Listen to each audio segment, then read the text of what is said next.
Hello there, welcome back to the series on Writer's Journal Workbook.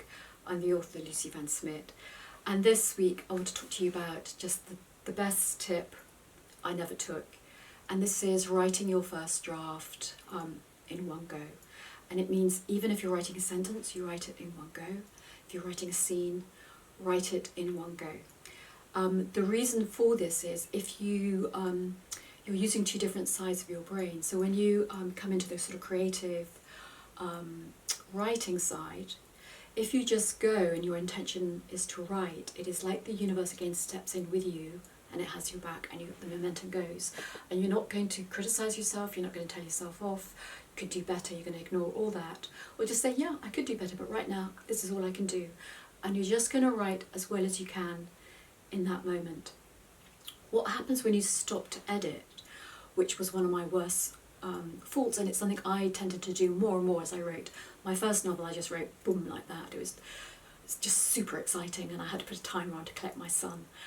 But as I worried more and more and more about what other people were thinking and the expectations of being a writer and when you're working with editors and publishers, I slowed down and it became harder because I was stalling.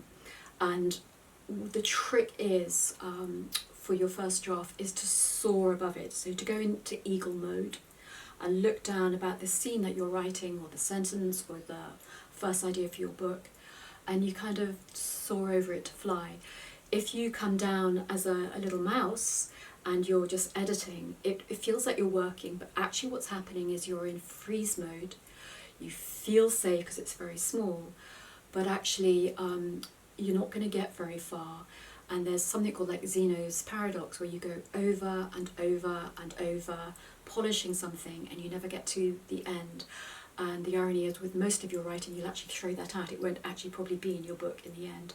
So it's really helpful, and I wish more than anything I had developed this skill when I first started writing, is just do your first draft, treat it with great respect. I'm not a fan of some of the derogatory things to sort of vomiting out your first draft.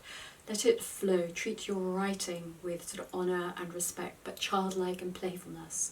Just have a go and do it, soar over it, look what it is, you can fix it later, but the first draft and soaring over it as an eagle, it will allow you to feel much stronger, it will connect you to all sorts of things going on multidimensionally in, I don't have time to explain it in this one, but the magic starts to happen in the first draft when you soar. Just let it go. Ideally, write longhand. Again, it connects your brain to your hand. It's different from typing. It's doing something different that you do every day on the screens. So write longhand. Many of the best writers and poets do that. See how it goes again and work out what works for you. And thanks very much, and I'll see you next week. Bye-bye.